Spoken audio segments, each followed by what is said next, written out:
Bueno, pues vamos ahora sí a esta tercera mesa. Después de repasar la insuficiencia cardíaca preservada, insuficiencia cardíaca reducida, pues vamos a un escenario distinto, complejo, del paciente cardiorrenal, que puede tener tanto preservada como reducida. Y dentro de este paciente cardiorrenal, una de las principales complicaciones la vamos a tratar en las dos primeras mesas y es cómo detectar la resistencia al tratamiento diurético y cuáles son las principales herramientas para tratar esta resistencia. Igual que en las anteriores mesas, las preguntas las vamos a dejar para el final. Animaros porque vamos bien de tiempo a que planteéis vuestras preguntas. Y en primer lugar, pues mi compañero el doctor Virgilio Martínez del Hospital La Mancha nos va a dar los trucos, las recomendaciones de cómo detectar la resistencia al tratamiento diurético. Cuando quieras, Virgilio, difícil tarea, pero a por ello. Muy bien, muchas gracias Marta, muchas gracias a la organización por la invitación, es un placer para mí y bueno, intentar en 10 minutos aclarar o identificar cómo detectar la resistencia al tratamiento diurético. Lo primero para ello pues, es definir qué es la resistencia o también llamada ineficiencia últimamente en los últimos tiempos y que de manera burda pues, puede definirse como una ausencia a una respuesta predecible a una determinada cantidad de diurético. Pero realmente es un concepto mucho más complejo en el que incluye la capacidad o la incapacidad de los riñones de infligir suficiente diuresis o natriuresis para conseguir una descongestión efectiva y esto a pesar o gracias a dosis crecientes de diurético. Además de tener una clasificación, una definición compleja en la práctica clínica diaria, es complicado detectar esta resistencia diurética. En primer lugar, porque muchas veces es complicado definir o clasificar o evaluar correctamente el grado de congestión de los pacientes. Todos conocidos, muchas veces están o bien infradiagnosticados o supradiagnosticados y eso es un problema. En segundo lugar, tenemos también problemas a la hora de graduar la respuesta al tratamiento diurético y de los diferentes fármacos. Existen varios marcadores, que luego hablaremos de ellos, que nos pueden ayudar a definir esta respuesta diurética, pero todos tienen sus limitaciones, principalmente a la hora de determinarlos y de interpretarlos. Y como consecuencia de todo esto, pues en la práctica clínica pues carecemos de una terapia diurética optimizada o protocolizada y todo esto, junto con lo demás, hace que los pacientes pues, muchas veces se vayan del hospital pues, todavía congestivos y con una alta morbilidad y mortalidad secundaria a ello. Independientemente de esto, los pacientes con insuficiencia cardíaca congestiva y que tienen resistencia diurética tienen un peor pronóstico que los que no tienen resistencia diurética. Y esta mayor mortalidad es sobre todo secundaria a una mortalidad por la propia insuficiencia cardíaca y por mortalidad cardiovascular, no por muerte súbita, lo que nos dice que sobre todo se produce en pacientes en fases avanzadas de la enfermedad. Y bien, como decía Marta, anteriormente, se da tanto en pacientes con insuficiencia cardíaca con fracción de eyección reducida como pacientes con fracción de eyección preservada. ¿Y por qué se produce la resistencia diurética? Pues para esto nos tenemos que fijar dónde hacen su trabajo los diuréticos, que no es ni más ni menos que en el riñón, como todos sabemos. Y esta resistencia puede ser por mecanismos renales, es decir, que los diuréticos no llegan al riñón y no hagan su efecto, principalmente por bajo gasto y por congestión, que aumenta la presión intraabdominal y produce vasoconstricción aferente, o ya dentro del riñón en el túbulo a nivel proximal, a nivel glomerular, porque haya un aumento del sodio que se absorbe o porque haya una disminución del filtro glomerular, a nivel del asa de Henle, que es donde están los receptores de los diuréticos de asa y tiacidas, que es donde existe el papel más importante, principalmente porque esos receptores o están ocupados por aniones o están ocupados por los propios diuréticos. Y por último, a nivel distal, porque los mecanismos compensadores que se activan cuando administramos diuréticos, que intentan reabsorber todo el sodio que hemos evitado que se absorbiese a nivel proximal, en pacientes con resistencia diurética está aún más aumentados y retroalimentan el problema. Y de todos los mecanismos implicados, los más importantes, como digo, son los que tienen que ver con el túbulo renal, especialmente con la asa de Hendle. Y esto, que puede ser banal o una tontería, a nivel clínico tiene su importancia, porque todos aquellos marcadores de función glomerular, como puede ser creatinina, urea, cistatina C, no nos van a servir para identificar los pacientes que van a tener una mejor o una peor respuesta diurética. Lógicamente, nos van a ayudar a identificar al paciente y a valorar el tratamiento de manera conjunta, sobre todo a nivel hemodinámico, pero no nos van a ayudar a identificar los pacientes con una mejor o una peor respuesta diurética. Los marcadores que sí que nos van a predecir esa buena respuesta diurética van a ser los marcadores a nivel, perdón, ha salido aquí el glomerular, pero se tendría que salir función tubular, que son a nivel clínico, carecemos de muchos de ellos, pero sí que tenemos de la determinación de sodio en orina como gol estándar de esta función tubular. Y esto también tiene su traducción pronóstica, porque desde hace muchísimo tiempo es conocido, pero recientemente ha sido también publicado, todo paciente congestivo que tenga una buena respuesta diurética y que se consiga la descongestión van a tener un buen pronóstico independientemente de que en ese camino, en ese transcurso, el paciente empeore la función renal o aumente la creatinina. Es decir, lo importante es conseguir una buena respuesta diurética independientemente de esa creatinina. ¿Y cómo vamos a medir esa respuesta diurética? Como comentábamos antes, pues hay diferentes marcadores clínicos. Los más importantes son estos 4, que son la cantidad de sodio en orina, la natriuresis, la cantidad o el volumen de orina que se elimine, la pérdida neta de fluido y la pérdida de peso. Los 4 marcadores han demostrado utilidad pronóstica, han sido validados en diferentes ensayos, han sido utilizados en diferentes ensayos para valorar la potencia de los diuréticos.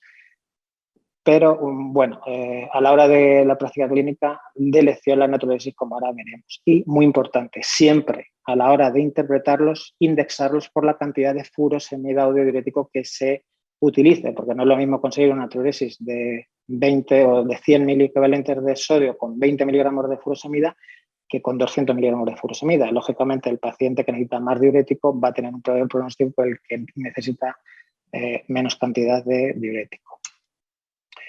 Y como digo, el principal marcador que debemos utilizar y que las guías así nos recomiendan es el sodio en orina, porque está más que demostrado que el beneficio pronóstico y la descongestión se va a conseguir cuando consigamos un balance de sodio negativo, no solamente un balance de líquido negativo.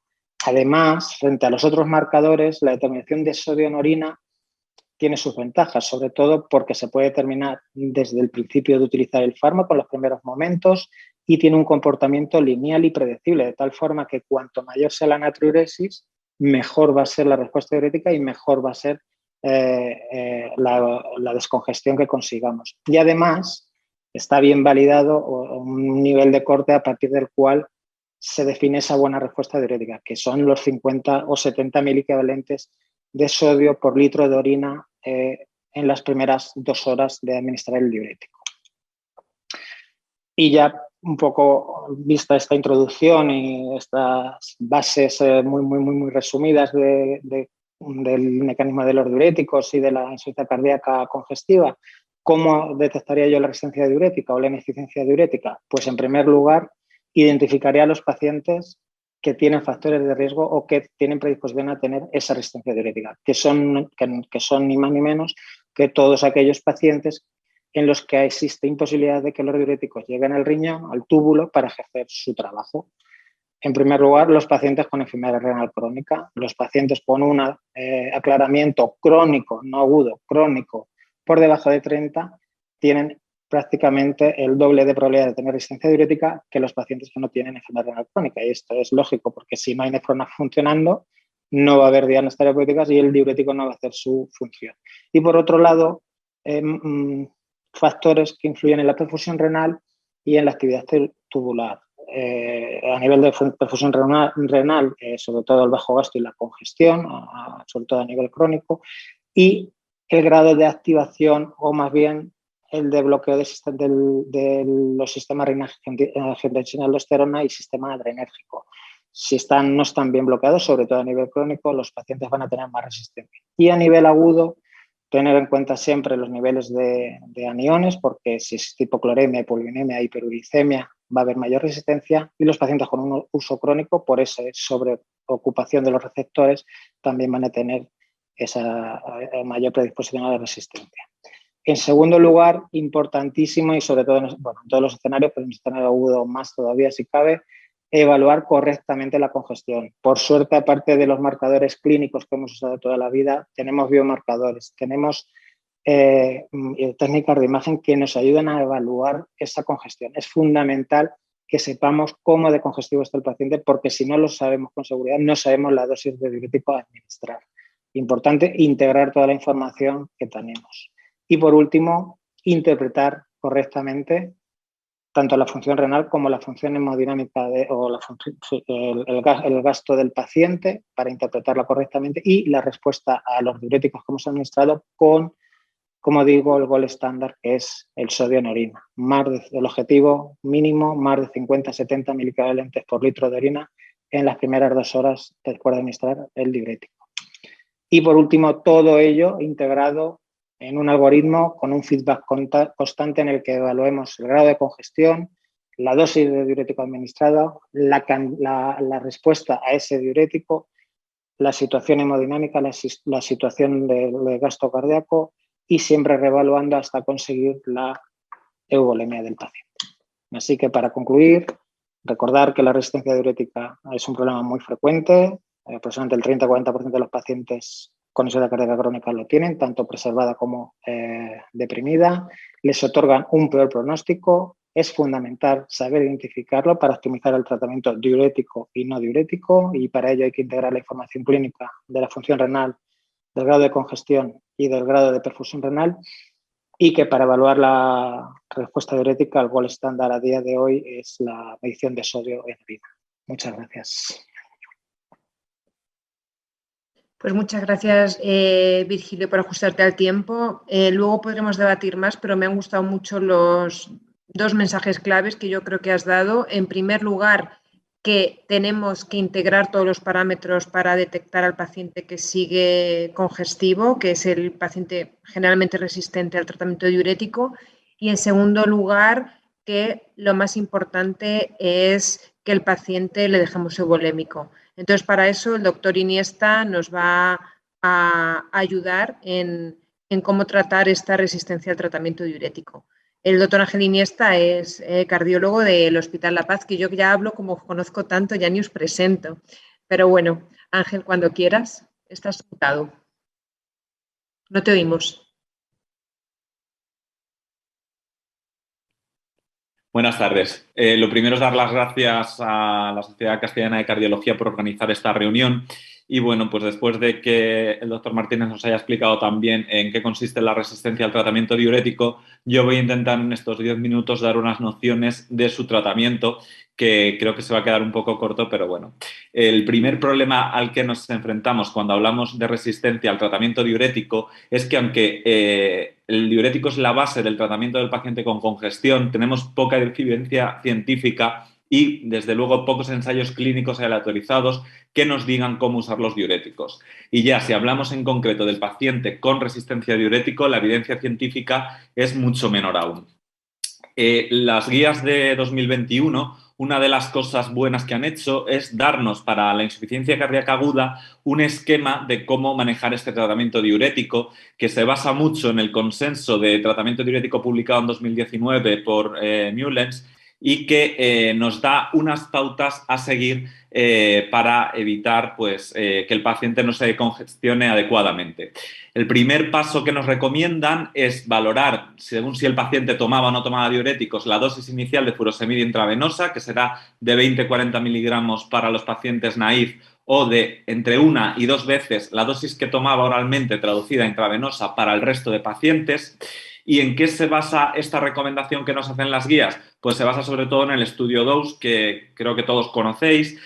Comparó dosis altas frente a dosis bajas de diurético de ASA en el tratamiento de la insuficiencia cardíaca aguda y si bien en este estudio el objetivo principal pues no fue favorable hacia ninguna de las estrategias, sí que se vieron ciertas ventajas de administrar dosis altas. Aquí dosis altas eran 2,5 veces la dosis oral del paciente traducida intravenosa. Como veis aquí, en el objetivo primario las diferencias no fueron significativas, pero si tenemos en cuenta que hubo algún paciente más, es verdad, que desarrolló deterioro de la función renal con dosis altas, pero que esto se asoció a mejor pronóstico cuando descongestionábamos bien al paciente. Y si miramos otros factores, como que mejoraba más la disnea en los tratados con dosis altas o que la reducción de peso a las 72 horas y la diuresis a las 72 horas, el balance hídrico negativo, era superior en los pacientes con dosis altas, nos haría inclinarnos hacia dosis altas de entrada. Sobre la comparación entre perfusión continua y bolus, el dose no demostró beneficio con ninguna de las dos estrategias y así, con lo dicho anteriormente, yo casi iría a recomendar, como otros autores recomiendan, utilizar 2,5 veces la dosis oral del paciente cuando ya estaba con tratamiento diurético en domicilio. Lo siguiente, como bien han comentado anteriormente mis compañeros, es evaluar la respuesta diurética y hacerlo de forma precoz, preferentemente con una muestra de sodio en orina a las 2 horas o viendo la diuresis en las primeras 6 horas, viendo si esta es mayor de 100-150 mililitros hora. Y si no hemos conseguido esto, el siguiente paso va a ser doblar la dosis de diurético. ¿Por qué doblar la dosis de diurético? ¿Por qué no subir de una forma más escalonada?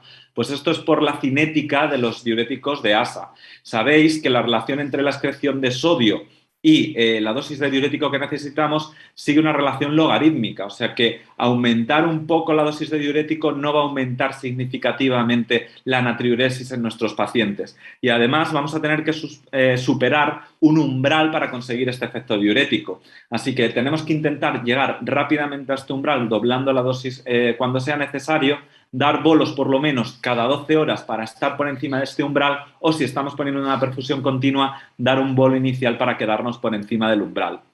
Aprovecho para comentaros que la dosis máxima de furosemida intravenosa estaría en torno a 600 miligramos cada 24 horas para un paciente con función renal normal, pero si estamos hablando de resistencia a diuréticos, que muchas veces va asociado a un deterioro de la función renal, la mayoría de los autores hablan de llegar a dosis de hasta 1000 miligramos cada 24 horas. Si seguimos con este algoritmo, si hemos fracasado doblando la dosis de diurético, lo siguiente sería combinar otros diuréticos diferentes a diuréticos de ASA. ¿Y en qué se basa esto? ¿Por qué es mejor doblar antes la dosis de diuréticos que empezar con una asociación precoz?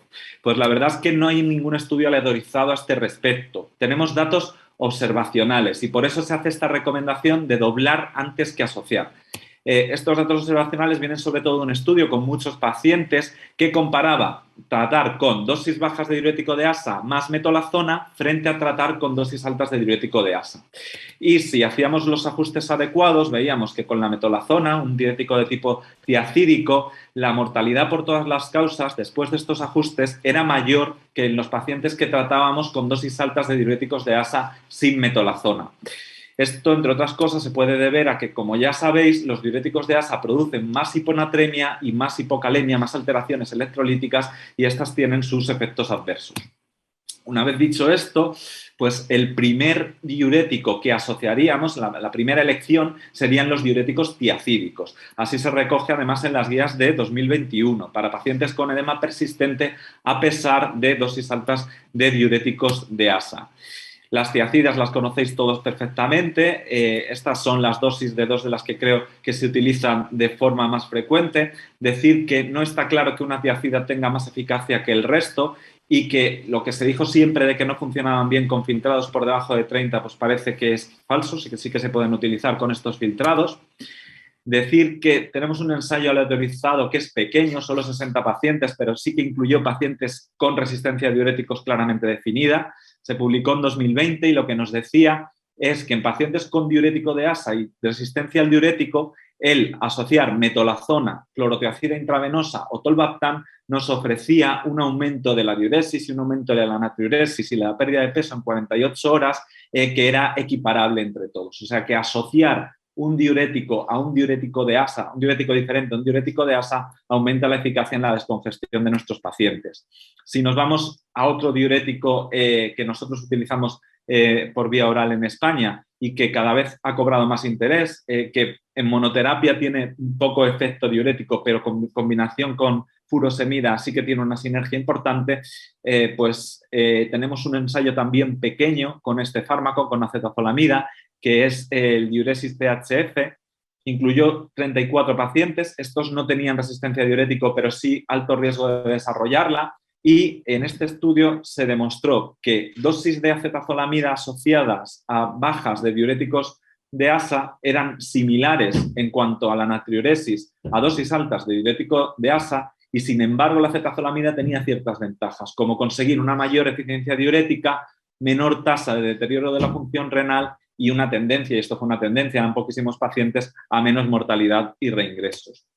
Si nos vamos a otros diuréticos, hablamos de los antagonistas del receptor mineralocorticoide, pues decir que la Athena Heart Failure no nos dejó un poco desconcertados, porque pensábamos que estos fármacos van a tener más eficacia en la descongestión, y parece que no fue significativa en este estudio, que tiene sus limitaciones, pero está claro que desde luego en nuestros pacientes con insuficiencia cardíaca y fracción de eyección reducida vamos a utilizar estos diuréticos, porque tienen beneficios pronósticos directos, que probablemente también los tengan en pacientes con fracción ligeramente reducida o preservada, y que además nos dan el plus de que con ellos evitamos la hipopotasemia. Si nos vamos a los SGLT2, que se ha hablado mucho de ellos a lo largo del día de hoy, tenemos ya algún estudio que evalúa su efecto diurético. La verdad es que el efecto diurético es modesto, pero por sus beneficios pronósticos también los vamos a usar mucho en los pacientes. De hecho, ya sabéis que tenemos incluso datos con empagliflozina que nos demuestran una mejoría pronóstica en insuficiencia cardíaca aguda. O sea que al final, aunque no sean la estrategia principal para vencer la resistencia al diurético, van a estar ahí. Y bueno, pues parece que es muy importante, por supuesto, que veamos de forma diaria qué pasa con los iones y con la función renal de nuestros pacientes. Esto queda muy claro en el algoritmo, pero parecería que no tenemos más opciones de tratamiento a partir de aquí. Y sabéis que estas opciones de tratamiento sí que existen. Una de las que está ganando más peso es el uso del suero salino hipertónico. Sabéis que puede ser especialmente beneficioso, y así se comenta en las guías de 2021 de insuficiencia cardíaca, en los pacientes con hiponatremia, porque puede evitar el desarrollo de hiponatremia, incluso corregirla, aunque la evidencia por ensayos aleatorizados es escasa, y sobre todo tenemos estudios observacionales como este del grupo de Marta Cobo, o como este que se publicó en Just Heart Failure, donde se ve que el suero salino hipertónico con furosemida aumenta la eficiencia diurética y aumenta la descongestión en pacientes resistentes a diuréticos.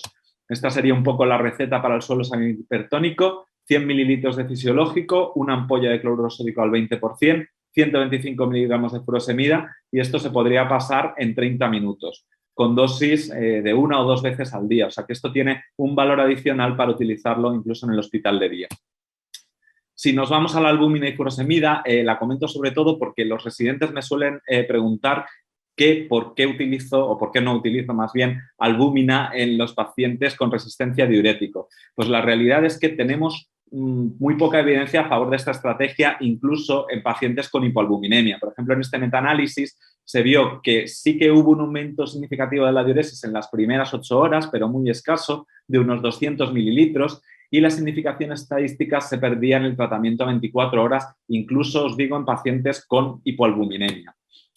Y lo siguiente que nos quedaría sería la terapia renal sustitutiva. La terapia renal sustitutiva, en concreto la ultrafiltración, comparada con los tratamientos diuréticos de entrada, no ha demostrado beneficio, y sí que nos va a servir como una estrategia de rescate en los pacientes que no nos responden a nada. Recordaros que no debemos demorar el inicio de la terapia renal sustitutiva en los pacientes que tengan acidosis, que tengan alteraciones importantes de los electrolitos, que tengan una sobrecarga importante de volumen, sobre todo con compromiso respiratorio, que estén urémicos. La regla AEIOU. Y por último, he hablado sobre todo de insuficiencia cardíaca aguda en el paciente en urgencias, en el paciente hospitalizado, pero también tenemos estrategias para el ámbito ambulatorio. Los diuréticos por vía oral en todas las combinaciones que queráis se pueden utilizar. La vía intravenosa es especialmente interesante el suero salino hipertónico, como os he comentado anteriormente, y sabéis que hay trabajos con la vía subcutánea, con furosemida subcutánea en bombas de elastómero, que también dan muy buen resultado y que se han utilizado bastante en los pacientes, sobre todo paliativos. y que tenemos incluso una forma de terapia renal sustitutiva para el paciente ambulante con resistencia a diuréticos, que es la diálisis peritoneal. Así que las conclusiones serían que es muy importante protocolizar la evaluación de la respuesta diurética y el tratamiento diurético secuencial en nuestros pacientes, que también pues que esta secuencia seguiría la de dosis altas de diurético intravenoso, diurético de ASA. El siguiente paso sería duplicar la dosis del diurético de ASA que estamos administrando y el tercer paso sería combinar una tiacida u otros diuréticos. Y por último, pues que tenemos muchas dudas todavía sobre otras estrategias, sobre si la combinación precoz de diuréticos puede ser mejor que aumentar tanto las dosis de diurético de ASA de entrada, el papel del hipertónico o de diferentes estrategias ambulatorias. Pues la verdad es que muchas gracias, Ángel, porque además de hacer un repaso de todo lo que tenemos, la verdad es que llama la atención que algo tan prevalente como la insuficiencia cardíaca tengamos tan poca información, evidencia científica sobre la terapia diurética. Hablaremos luego un poquito más tarde porque has comentado cosas muy interesantes, pero otro problema que nos encontramos con estos pacientes es los trastornos iónicos y nuestro compañero Zorba Blázquez del Hospital Griego Marañón pues nos va a hablar de este problema. Cuando quieras, Zorba. Hola, buenas tardes a todos. Vamos a hablar ahora de los iones de la insuficiencia cardíaca. En concreto nos vamos a centrar en la hiponatremia y la hiperpotasemia, que son los que más quebraderos de cabeza nos suelen dar a los médicos que atendemos a los pacientes con insuficiencia cardíaca. En concreto, en el caso de la hiponatremia, es bastante prevalente, sobre todo en pacientes que están ingresados por una descompensación. En torno al 10-25% de los pacientes van a tener hiponatremia. Estos pacientes suelen tener más síntomas congestivos, una peor respuesta diurética y además son pacientes con mayor morbilidad y mayor mortalidad, probablemente pacientes con una insuficiencia cardíaca más avanzada. La hiponatremia se asocia cuando se corrige o cuando mejora a un mejor pronóstico a largo plazo. Los dos mecanismos fundamentales por los que se produce la hiponatremia en estos pacientes es un mecanismo dilucional, probablemente el más frecuente, relacionado con insuficiencia renal y con niveles elevados de vasopresina. Y el otro mecanismo puede ser la depleción, sobre todo en relación con una baja ingesta de sal y con el tratamiento diurético excesivo. En cuanto a la fisiopatología, pues las causas de la hiponatremia dilucional, como veis en la tabla, son muchas. En la hiponatremia por depresión los mecanismos también pueden ser muchos y muy conocidos. Hay que pensar a veces en pacientes que tengan una hiperglucemia severa, no olvidarnos que puede ser una falsa hiponatremia o una pseudohiponatremia. Estos cursarán con osmolaridades elevadas y es importante descartarlo en pacientes hiperglucémicos. Y en cuanto a la fisiopatología de la hiponatremia dilucional, como decía antes, esta cursa con niveles elevados en sangre de vasopresina y con el efecto que produce la vasopresina en diferentes sistemas a nivel cardíaco, cerebral y sobre todo a nivel renal. La vasopresina produce vasoconstricción de los vasos renales y sobre todo actúa a nivel de los receptores V2 de la aquaporina en el túbulo colector y favorece la reabsorción de agua libre, y esto es lo que va a condicionar en gran medida esta hiponatremia. Hay que tener en cuenta el mecanismo de los diferentes diuréticos a la hora de por qué producen más o menos hiponatremia.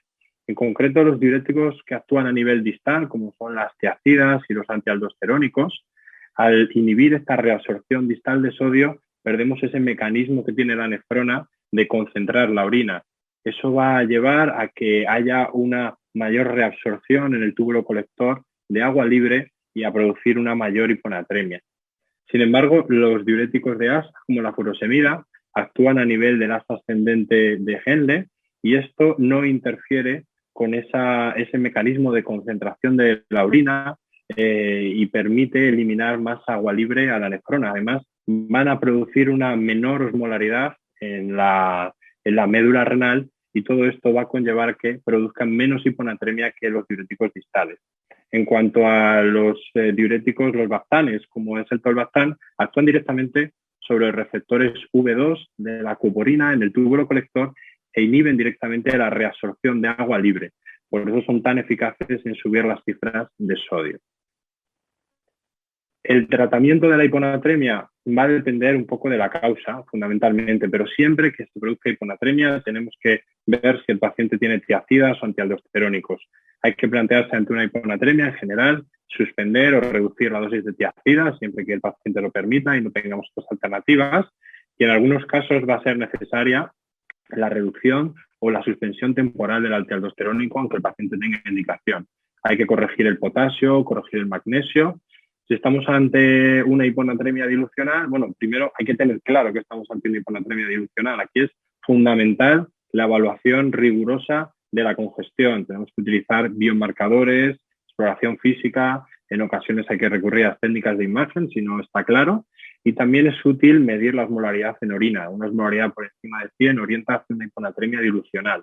En este caso, en el paciente con hipervolemia y con hiponatremia dilucional, si es ligera, la primera medida será limitar la ingesta de agua.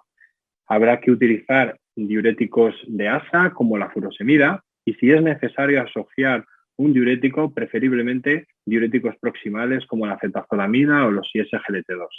En casos graves o refractarios de hiponatremia dilucional, las estrategias serán fundamentalmente, como hablábamos antes, el suero salino hipertónico y los bactanes como el tolbactán. En pacientes que tengan hipovolemia, que tengan una hiponatremia deplecional, el tratamiento será diferente. Tendremos que reponer sodio y agua, como es lógico, y en casos graves recurrir a la reposición con sueroterapia. No hay que olvidarse que aunque el tolbactán en el estudio Everest no demostró mejorar el pronóstico ni disminuir los eventos a medio y largo plazo, sí que mostró una mejoría de la disnea, de la congestión, un aumento del sodio sérico y hay que tener en cuenta también que un estudio post-hoc en pacientes con hiponatremia grave por debajo de 130 sí que parecía que mostraba una reducción de eventos. Por tanto, en estos casos puede ser útil. Este es el algoritmo que nosotros utilizamos en el Gregorio Marañón, sobre todo pues, en pacientes refractarios o con hiponatremia grave, en el contexto de un paciente hospitalizado, pues puede ser útil la utilización de forma progresiva y con dosis iniciales bajas de tolbactán para intentar normalizar las cifras de sodio y mejorar la congestión. En resumen, en lo que respecta a la hiponatremia, hay que tener claro que son pacientes que van a tener peor pronóstico, que hay que distinguir bien entre el mecanismo dilucional y la depleción, por eso evaluar de forma rigurosa la volemia y recurrir siempre a todas las técnicas que sean necesarias, incluso a pruebas de imagen, de ecografía. La osmolaridad en orina nos puede ayudar a orientar también el mecanismo con ese cifra o ese punto de corte de 100, como decíamos antes. Valorar siempre suspender o reducir la dosis de tiacida, en algunos casos también de antialdosterónico. El tratamiento, como decía, si es una hiponatremia dilucional, restricción hídrica, furosemida y si hay que asociar diuréticos proximales, sobre todo acetazolamida, y en casos graves, suero salino hipertónico o tolbactán, sobre todo si son refractarios. Y en la depleción, como hemos dicho, reposición. En cuanto a los trastornos del potasio, sabemos ya por muchos estudios que tanto la hipopotasemia como la hiperpotasemia se asocian a más eventos y a una mayor mortalidad. En concreto, la hiperpotasemia tiene una prevalencia en la insuficiencia cardíaca en torno al 16% y se asocia fundamentalmente a la insuficiencia renal y al tratamiento con inhibidores del sistema renina-angiotensina-aldosterona, IECA, SARA2, inhibidores del sistema renina-angiotensina, sacubitril, valsartán y antialdosterónicos. Hay que acordarse que esta hiperpotasemia va a llevar a utilizar dosis más bajas de antialdosterónico y además también se sabe que la hiperpotasemia hace que se retiren con más frecuencia los antialdosterónicos. No tenemos que olvidarnos que la retirada de los fármacos que tienen beneficio pronóstico se sabe y siempre se va a asociar a un peor pronóstico. Por lo tanto, tenemos que buscar estrategias que nos permitan mantener estos fármacos o iniciarlos cuando el paciente esté hiperpotasémico. Un detalle que quiero recordar es que no hay que olvidarse que sacubitril/valsartán en el estudio Paradigm se asoció a menos hiperpotasemia o a cifras ligeramente inferiores de potasio con respecto al IECA. Por tanto, fundamental, pacientes con niveles altos de potasio, optimizar el tratamiento y utilizar el sacubitril/valsartán. Y no hay que olvidarse que a día de hoy tenemos herramientas para tratar la hiperpotasemia. Tenemos los quelantes del potasio. Es el caso de Patiromer y es el caso del ciclosilicato de circonio sódico. Estos fármacos, aunque en estudios pequeños en el ámbito de la insuficiencia cardíaca, han demostrado que reducen de forma eficaz la cifra de potasio en los pacientes y además permiten utilizar los inhibidores del sistema renina-angiotensina-aldosterona o retirarlos con menor frecuencia. Por tanto, ante una hiperpotasemia, el abordaje va a ser fundamentalmente, si tenemos aportes de potasio, retirarlos. Si tenemos dietas altas en potasio, pues habrá que minimizarlo, pero sin hacer una dieta estricta baja en potasio. Cambiar IECA, si está con IECA, por sacubitril/valsartán. En algunos casos habrá que adaptar la dosis del antialdosterónico y, por supuesto, cuando la hiperpotasemia persista y sea una limitación para el tratamiento con inhibidores del sistema renina-angiotensina-aldosterona, tendremos que utilizar o recurrir a los quelantes de potasio. En resumen, los mensajes claves en cuanto a la hiperpotasemia es, como en el caso de la hiponatremia, que se asocia a peor pronóstico, más eventos y mayor mortalidad. Fundamental, que limita la utilización de los inhibidores del sistema renina-angiotensina-aldosterona.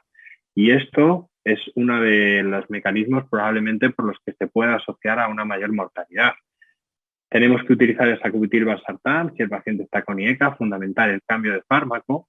Y no hay que olvidarse nunca de utilizar los quelantes del potasio si la hiperpotasemia supone una limitación para introducir o para mantener el tratamiento con estos fármacos. Lo que está claro es que los quelantes del potasio reducen las cifras de potasio. Lo que está por demostrar todavía es si la utilización de los quelantes de potasio en pacientes con insuficiencia cardíaca y con hiperpotasemia es capaz de mejorar el pronóstico y disminuir los eventos en estos pacientes. Probablemente el estudio Diamond con Patiromer en el futuro sea capaz de responder a esta pregunta. Y nada más, eso es todo. Muchas gracias. Y no sé si Marta quiere decir algo. Pues no, yo darte las gracias, además lo acabo de tuitear. Has hecho fácil entender la hiponatremia porque cuesta, la verdad es que a mí siempre me cuesta cuánto era la osmolaridad y bueno, una buena cosa es que los cardiólogos ya nos estamos acercando más a interpretar la orina en todos los sentidos. Y antes de seguir con la discusión, pues quiero presentar al segundo residente que ha ganado este concurso de casos clínicos. La verdad es que el nivel de los residentes es cada vez mayor. Carlos García Jiménez es del Hospital Fundación de Alcorcón y yo creo que este caso resume un poco esta mesa, ¿verdad, Carlos? Cuando quieras. Pues yo creo que sí, yo creo que va a venir bien para cerrar un poco ya esta mesa. Bueno, yo soy Carlos García Jiménez, residente segundo año del Hospital Universitario Fundación Alcorcón. Y bueno, muchas gracias a la Sociedad Castellana por dejarnos presentar estos casos en esta reunión. Y bueno, mi caso se titula Diálisis peritoneal, el último bastión.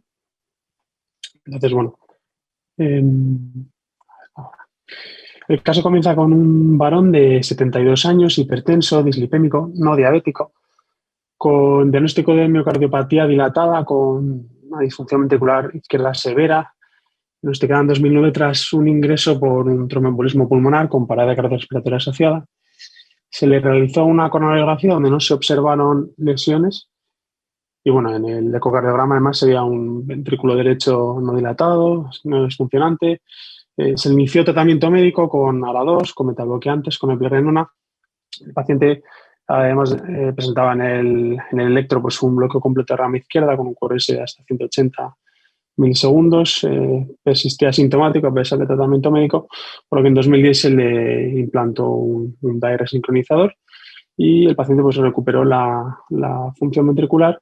En el ecocardiograma al año pues, no se vieron válvulas significativas, simplemente pues, es una hipertrofia ventricular leve moderada sin otros hallazgos.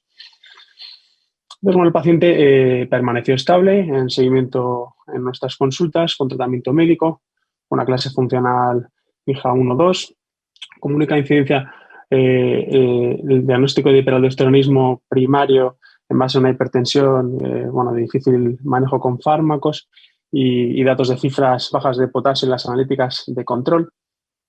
Además, en el ecocardiograma que se le realizó en 2016 pues ya se veía un deterioro de la función ventricular con una FEV en torno al 45-50%, con una IM leve moderada y datos de necrosis inferolateral, lo que hizo que se le repitiera de nuevo la coronariografía, donde no se volvieron a observar lesiones significativas. En 2017 el paciente presentó un ingreso por descargas desde el desfibrilador en relación a una TB polimórfica secundaria y hipopotasemia. Y ya en 2018 ingresa por un primer episodio de insuficiencia cardíaca descompensada, con una fracción de eyección del ventrículo izquierdo en torno al 32%, una hipertensión pulmonar moderada severa y datos de insuficiencia mitral severa por dilatación del anillo. Posteriormente a ello, el paciente pues, bueno, siguió teniendo episodios de descompensaciones cardíacas en relación a infecciones del tracto urinario.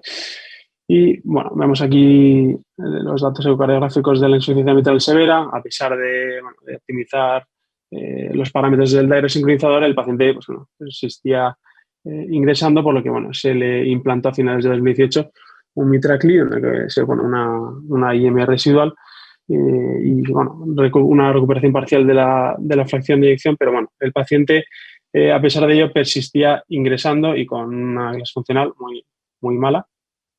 Entonces, bueno, no, se me ha ido. A ver. Bien, bueno, entonces, como vemos aquí en esta gráfica, vemos que partimos de un riñón, ¿no?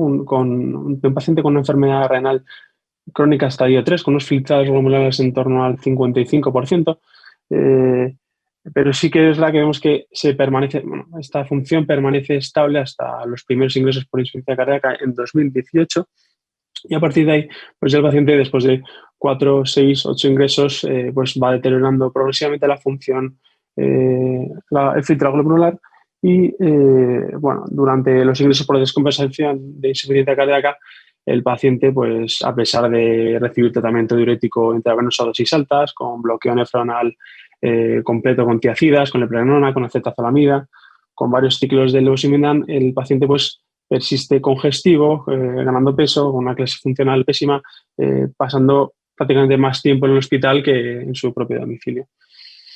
Bien, y por tanto, resumiendo, a finales de 2020 nos encontramos con este paciente, un paciente de 72 años con una disfunción sistólica severa, una hipertensión pulmonar severa, con filtrado glomerular en torno al 22 miligramos de decilitro, con episodios de hipotensión sintomática en relación a la introducción de sacubitril valsartán, muy intolerante al fármaco, y bueno, con una resistencia diurética bastante importante que le impedía, pues eso, le hacía persistir con ese aumento de peso y esa congestión progresiva. Bien, entonces, como podemos ver, pues bueno, es un paciente que lo que le estaba ocurriendo es que estaba desarrollando un síndrome renal tipo 2, ¿no? O sea, con esa disfunción sistólica y ese deterioro progresivo del filtrado glomerular en base a un riñón que ya recordemos tiene una enfermedad renal crónica, o sea, que es un riñón algo tocado, y bueno, pues debido a ello, pues de forma conjunta, de forma conjunta con nefrología, a finales de diciembre de 2020 se inicia diálisis peritoneal continua ambulatoria, que bueno, lo que consiste básicamente es por supuesto, colocar un catéter en la zona del peritoneo, eso lo hacen los cirujanos generales, pero básicamente es colocar una bolsa de solución, normalmente son soluciones glucosadas, en la que se suele utilizar habitualmente es la ecodextrina, porque sí que se ha visto que mantiene su función de ultrafiltración más a largo plazo. Y bueno, pues todo este contenido se introduce de la bolsa, se introduce en el peritoneo, se deja una serie de horas, se van filtrando esas sustancias y después de esas horas pues ya pasa y se recoge en esa bolsa de drenaje.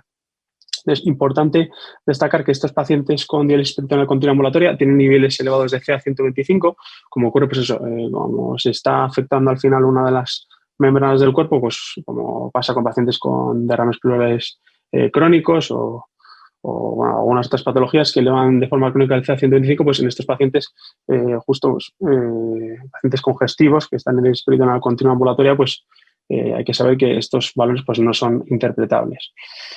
Bien, entonces, una pequeña discusión en base a los resultados de la diálisis peritoneal continua ambulatoria, que no olvidemos que es un tipo de ultrafiltración, una ultrafiltración intracorpórea, pero no deja de ser una ultrafiltración. Y básicamente los resultados que han mostrado son sobre todo una mejoría en la calidad de vida en base a una disminución importantísima del número de ingresos. En algunos pacientes en torno a un 80-90% de la disminución del número de ingresos.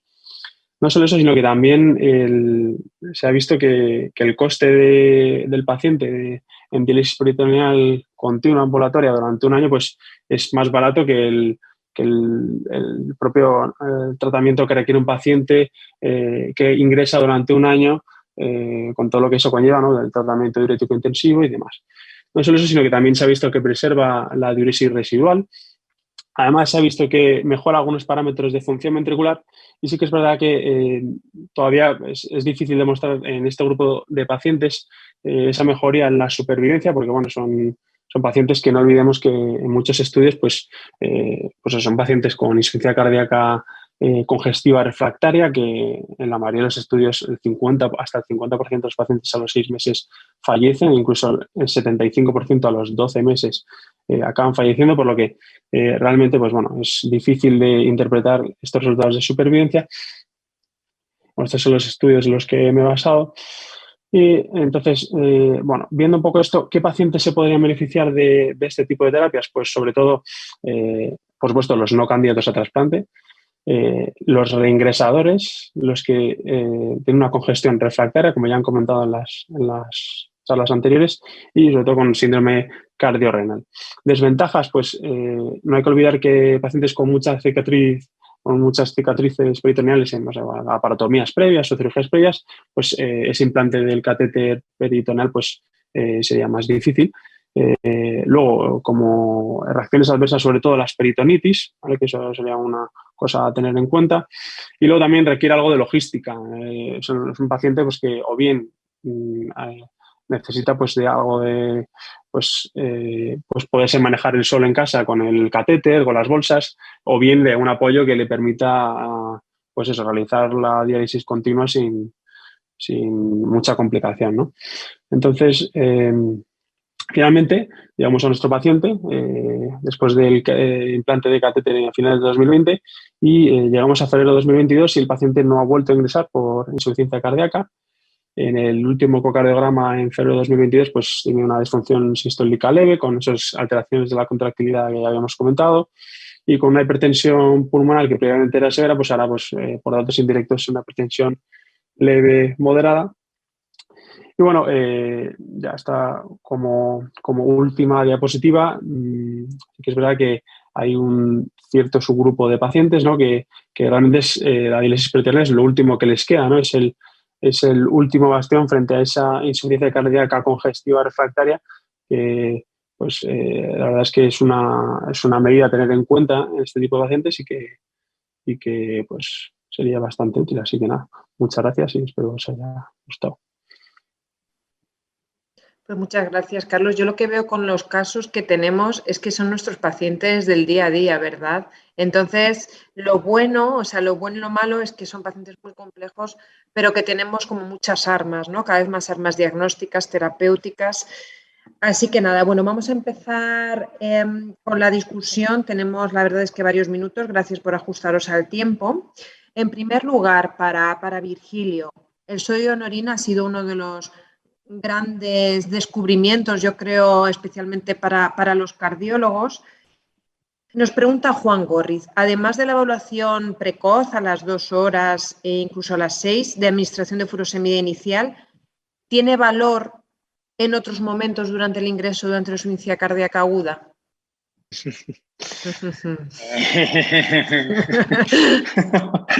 Muy buena pregunta. Pues hombre, el escenario clínico cambia. Lógicamente, una vez que empezamos el tratamiento diurético, la dinámica de los iones, la dinámica tanto en sangre como en orina cambia y ya no es el mismo grado de interpretación. A partir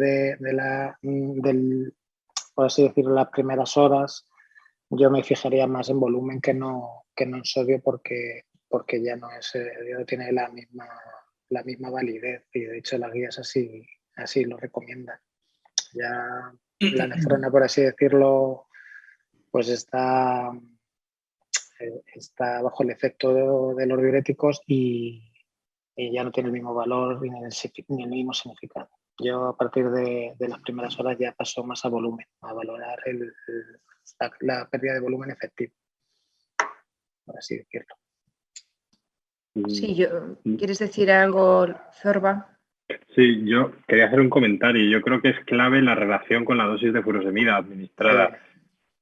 Cuando miras el sodio en orina, y en algún estudio lo hemos mirado, si no lo relacionas con la dosis de furosemida, al final no tiene mucha utilidad. Creo que lo que tienes que tener clave es que lo tienes que medir a las 2 horas, 1 hora, 2 horas de la administración de un bono de furosemida. A veces también creo que puede ser útil, en algún estudio se ha visto, que lo analizó Pedro Caravaca en el 12 de octubre, sí, al hacer un test de estrés de furosemida en el que das una dosis de 1 miligramo kilo o 1,5 miligramos kilo si está con furosemida previamente y miras el sodio en orina a las 2 horas y lo relacionas con ese vuelo de furosemida. Creo que eso es lo ideal. Creo que lo más útil es hacerlo en el momento del ingreso, que es cuando te das el pronóstico, pero... Ese estudio lo iba a poner, Zorba, porque es súper interesantísimo, pero es que en el fondo los test de furosemida, si lo piensas bien, es lo que hacemos en la práctica clínica diaria, ¿no? Quiere decir que tú te viene el paciente súper congestivo, le pones la dosis que vosotros usasteis ese protocolo, que era 1 miligramo en los NAIF por kilo de peso y 1,5 miligramos por kilo de peso en los que ya tenían tratamiento previo. Y visteis que dicotómicamente eran los 100 milicavalentes. Sí, pero es que en la práctica clínica diaria es lo que hacemos, porque si un tío te viene súper congestivo y ya está tomando, es lo que te dicen las guías, entonces al final sí que te ayuda, pero no te cambia, por así decir, le pones ¿cuánto? la actitud. 20, 40, 60... De alguna forma estás sistematizando la dosis de furosemida que le vas a dar. Entonces, al sistematizar la dosis de furosemida y una dosis alta, entran un poco menos variables en juego en la balanza. Y yo creo que eso lo puede hacer más sutil. Sí te puede ayudar, pero que en el fondo que si se está tomando 80 miligramos en casa, cuando ingresa le pones 160 intravenosos, que es un poco lo que las guías te dicen, te ayuda, pero que es un poco la práctica clínica, creo yo, ¿no? Así que en determinados casos te va a dar una información adicional, pero... La realidad es que tú le pones 160, pero en urgencias le ponen 20 miligramos de furosemida y pasan 8 horas y a lo mejor le ponen otros 20. Claro, yo creo que es muy importante intentar protocolizar, por lo menos en tu servicio o en tu centro, ya si se puede, el manejo y actuar un poco de acuerdo a esa protocolización. Y lo que dijo Virgilio antes, muy interesante, es que al final la evaluación de la congestión es una suma de muchas cosas. Entonces, vale que utilices el sodio en orina a las 2 horas, pero luego tienes que tirar de un montón de cosas más, porque no todos los pacientes vienen igual de congestivos, no todos se descongestionan igual de rápidos. O sea que al final es muy multifactorial y sigue teniendo mucho de arte por mucho que pongamos números. Yo lo que iba a decir es que estoy de acuerdo con todos, pero es cierto que cuando complicamos las cosas se dejan de hacer. Por ejemplo, yo, sabes, Zorba, que yo estaba con la eficacia diurética de ajustar a los 40 miligramos. Al final eso no se hace. Yo creo que si tú le dices que además es lo que se ha demostrado también, menor de 50 o menor de 70 dobla la dosis de diurético, ese mensaje todavía no está en la urgencia. Y tenemos que ser, los que nos dedicamos a insuficiencia cardíaca, persistentes en que se evalúe bien la respuesta diurética en un primer estadio. Y después, como dice Ángel, pues, lo que me habéis dicho todos, integrar otros aspectos para dejar euvolímico al paciente. Tengo más preguntas. En caso de descompensación leve que no requiera ingreso, pregunta Maya, aunque lo has dicho, pero es una pregunta interesante, ¿a qué dosis de diurético de asa sería conveniente llegar o en qué momento asociar otro tipo tiacido espinolactona? Porque además también pregunta Maya que no está muy acostumbrada al uso de la acetazolamida. Entonces, mi pregunta es ¿hasta qué dosis de furosemida llegar y qué segundo diurético asociar? Pues hasta qué dosis de furosemida, que es muy variable en cada paciente. En un paciente que no va a ingresar, pero que está descompensado, pues yo utilizaría por lo menos el doble de la dosis que está tomando y me iría igualmente a la dosis de 2,5 veces la dosis oral, porque encima tienes, bueno, 2,5 veces la dosis basal, porque encima tienes el problema de que lo estás dando vía oral y la absorción va a ser peor.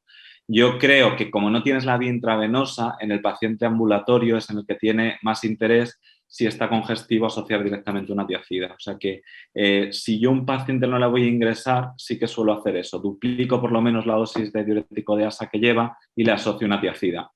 Yo, en concreto, la acetazolamida la utilizo en pacientes que ya son resistentes a varios diuréticos que incluyen el diurético de asa y la tiacida. Y la mayoría de los pacientes, como os comentaba antes, van a ir ya con ISGLT2 y antialdosterónicos. O sea que la acetazolamida al final, por cómo la uso yo, es en pacientes que están con 3-4 diuréticos de base. Las dosis de acetazolamida, fijándonos en la gasometría, por supuesto, y suelo usar al principio 250 miligramos al día. Si queda de mantenimiento, que tengo a muy pocos pacientes de mantenimiento con acetazolamida, les dejo dosis a días alternos o incluso 3 días en semana. 250 miligramos días alternos o 3 días en semana. ¿Algún otro comentario? Yo quería decir que depende un poco del ámbito, ¿no? Si le ves Claro. en una consulta o le ves en un hospital de día. Yo a ese paciente, si le veo en el hospital de día, pues cuando ya viene se le va a coger una vía y vamos a aprovechar para darle un vuelo de furosemida IV, o si un paciente ya con resistencia a diuréticos, probablemente furosemida con suero salino hipertónico. Y yo creo que, no, como yo lo suelo hacer, vamos, esto ya cada uno, a partir de 3-4 furosemidas no suelo subir mucho más y ahí suelo asociar la tiacida. Pero sí que es verdad el tema del sodio, que no es que sea más importante porque yo lo había comentado antes, pero muchos de estos pacientes con resistencia a diuréticos tienen hiponatremia y estamos muy limitados con las tiacidas y ahí pues la acetazolamida puede jugar un papel. Yo también un poquito de aportación respecto, porque me ha gustado lo que has presentado, Ángel, de la dosis de furosemida en el ingresado. Realmente tú cuando ves el consenso o ves la ficha técnica, yo realmente en los estudios no he visto, cuando se ha utilizado perfusiones de furosemida en el dose o en el drain italiano que salió, no he visto que se supere la dosis de 300 y pico miligramos de furosemida. Y de hecho ahora la escuela de Mullens está intentando validar lo que ya se ha publicado en las guías, que llama un poco la atención, que se valide después de publicarlo, pero bueno, y ha puesto de límite 400 miligramos de furosemida. Lo digo en el entorno agudo. Y luego en el entorno crónico yo hago lo mismo que vosotros, llegar a 3-4 comprimidos de furosemida. ¿Por qué? Porque es al final lo que más evidencia hay dentro de lo que hay poca y además pueden producir tanto las tiacidas como la acetosalamida eventos iónicos importantes. Entonces, pues es un segundo escalón. Y ya la última aportación que quería hacer es que probablemente también, igual que hablamos de individualizar la terapia en la IC reducida y tal, probablemente tenemos que hacer también una tailor therapy también en estos pacientes. Es decir, si el paciente está hipoclorémico, pues a lo mejor la acetazolamida priorizarla, o si el paciente, por supuesto, alcalótico, o el paciente que está hipopotasémico, preferimos el ARM. Entonces, probablemente tengamos que mirar más ¿no? el perfil del paciente.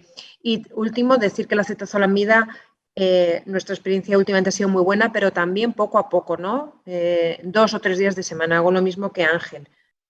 Vamos a seguir hablando un poquito también y así también habla Carlos, ¿qué alternativa se podría ofrecer al paciente en caso de que haga peritonitis recurrente? No es fácil. Un dardo envenenado. Normalmente lo que se hace con las peritonitis asociadas a catéter, hombre, no suelen ir mal con tratamiento antibiótico. Ahora bien, sí es verdad que si tienes varios episodios, pues lo más probable es que habría que retirar el catéter y, bueno, pues en ese caso reevaluar, ¿no? Si se beneficia otra vez de volver a implantarlo. Pero es verdad que, bueno, que normalmente con el tratamiento antibiótico, a tener en cuenta que el catéter ya de por sí, además es muy fácil de detectar la infección porque ya de por sí el propio catéter saca pus y todo ese contenido así infectado, entonces eso también ayuda un poco a controlar la infección. Pero claro, sí que es verdad que pues es que es como todo, es al final, a pesar del tratamiento antibiótico va recurriendo, pues al final eso hay que quitarlo. Y alternativas, pues bueno, es que ya son pocas, estos pacientes son difíciles. Son difíciles, claro, sí, pero bueno, que eso ya... Sí, es una pregunta difícil. Sí, yo lo que recomiendo, y como habéis visto, es llevarnos bien con los nefrólogos, porque estos pacientes, sobre todo con la disfunción ventricular, les echan mucho para atrás y yo creo que también, igual que estamos cambiando nuestra percepción en muchos tipos de pacientes, pues a lo mejor hablo de la hemodiálisis, adecuando a lo mejor un poco la hemodiálisis, individualizándola más, algunos de estos pacientes se podría valorar para diálisis convencional también para manejo de volumen. 2 preguntas más. En el hospital de día, pregunta Javier Lacunza, ¿el sodio en orina al inicio de la descompensación es útil, Virgilio? Sí, igual. El medio es independiente, sí, claro. Si una descompensación aguda, la interpretación del sodio en orina debe ser igual. Y como ha dicho Zorba, pues teniendo en cuenta la cantidad de diurético que has administrado previa para ver esa respuesta. Sí. Hay otro aspecto interesante, ¿no?, del sodio en orina en el ambiente ambulatorio. Es un trabajo también del grupo de Mullens, que lo que hacía es a todos sus pacientes que veían ambulatorios les sacaba un sodio en orina y lo que vieron es que predecía, el sodio en orina fuera bajando, predecía la descompensación. Que se iba a descompensar, sí. Lo que pasa es que de manera rutinaria le he puesto muchas limitaciones a ese estudio porque metodológicamente realmente que se haya cogido bien ese sodio, pero bueno, sí. Existe. No, es verdad que aquí algo que se me ha olvidado comentar, que yo creo que es importante, todas estas medidas que vemos para la volemia, la vena cava, las líneas B, la eco renal, incluso el sodio en orina, ir reflejando en los diferentes momentos de la consulta, incluso a la alta hospitalaria, ver cómo se va el paciente, porque eso nos puede ayudar en el paciente complejo, ¿no?, la bioimpedancia, ver cómo cambia el paciente sus distintos estados. Y bueno, yo creo que ya quedan 3 minutos y además justo para la última pregunta. Os felicitan, Os felicitan por las presentaciones. Y Wilfredo Dávila nos dice, en el síndrome cardíaco tipo 1, insuficiencia cardíaca aguda que genera insuficiencia renal aguda, ¿qué rol pueden tener en este contexto los ISGLT2? O sea, cuando tenemos, Ángel, un paciente que deteriora la función renal, ¿te atreverías, yo creo, a ponerle el ISGLT2? ¿Esperarías a que estuviera estable? Yo en el momento de deterioro agudo de la función renal no lo pondría. Creo que no hay suficiente evidencia para utilizarlo en ese momento y no creo que por cómo funcionan los ISGLT2 en ese justo momento te vaya a producir mucho beneficio. Lo que os comentaba, hay varios estudios en insuficiencia cardíaca aguda de ver el efecto diurético. El efecto diurético del ISGLT2 al final no es tan importante y yo creo que allí tendría precaución porque al final como que te va a liar un poco. Si está justo en fracaso renal agudo, va a empeorar todavía más y le vas a echar la culpa al ISGLT2 cuando igual no tenía nada que ver. Así que yo personalmente ahí no lo pondría ni creo que haya evidencia para utilizarlo en ese contexto, por lo menos a día de hoy. El ISGLT aguda son pacientes estables en los estudios, o sea que si el paciente no está estable, mejor no lo utilices, creo yo. Sí, en el EMPULSE era eso, cuando estaba estable y hasta el 5º día. Igual que el Pioneer, sí. Y luego un mínimo apunte ya para terminar es cuando deteriora, que se lo has contado muy bien, Virgilio, cuando deteriora la función renal del paciente ingresado, ojo a las red flags, ¿no? La infección. O sea, me ha encantado que las guías de IC hayan metido la infección como desencadenante, que en el CHAMPIT, ¿no? Se llama CHAMPIT ahora, porque es verdad que cuando el paciente de repente sigue congestivo y de repente empeora función renal, ojo, que muchas veces puede haber algo externo como es el tema de infección. Y bueno, nada más, justo a tiempo de daros las gracias a esta mesa, pero también a todos los ponentes, moderadoras, a todos los que estáis aquí. Si queréis, para cerrar, que venga Juan Gorriz conmigo. No sé si está por aquí.